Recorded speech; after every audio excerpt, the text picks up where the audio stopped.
თანაინვესტირების ფონდის ყოფილმა ხელმძღვანელმა გიორგი ბაჩიაშვილმა საქართველო დატოვა. ამის შესახებ ის სოციალურ ქსელში წერს. ბაჩიაშვილის თქმით, ბიძინა ივანიშვილი მას სასამართლოს ხელით დევნის და ამ შემთხვევაში ქვეყნიდან წასვლა არა დანებება, არამედ სტრატეგიულად სწორი ნაბიჯია. ბაჩიაშვილი ასევე წერს, რომ მიიღო სანდო ინფორმაცია მის უსაფრთხოებაზე რეალური საფრთხეების შესახებ.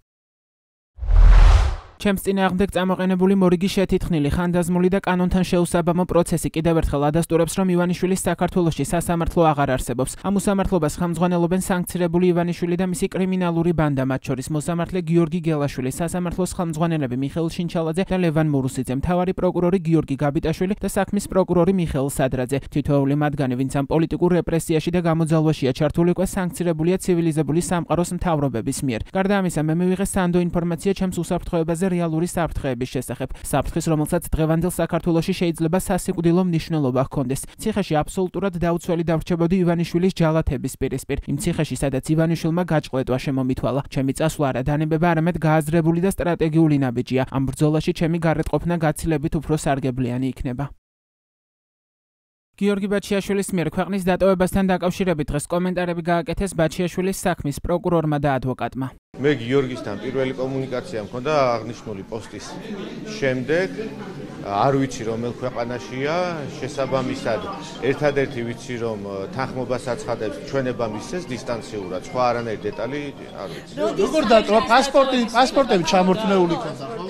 პასპორტები ჩამორთმეული ქონდა, კი ბატონო, ეხლა როგორ წარმოგიდგენიათ ადამიანმა, რომელმაც საზღვარი გადალახა და შევიტყვეთ ყველა 12 საათზე, ან მე რატო უნდა გამოვკითხო, როდის და რა ფორმით წავიდა და ამ დეტალებით რატო უნდა დავინტერესდე, ხო, მისი გადასაწყვეტია არავისთან არ შეუსახმელია. როგორც მოგეხსენებათ, მის მიმართ გამოყენებული არის აღკვეთის ღონისძიების სახით გირაო, ასევე დამატებითი ღონისძიებები, რაც გულისხმობს სახელმწიფო საზღვრის კვეთის დატოვების აკრძალვას, ბრალდების ხარისხის წინასწარი ინფორმაციისა და თანხმობის გარეშე. ასევე პასპორტები ხონდა ჩამორთმეული, ბუნებრივია.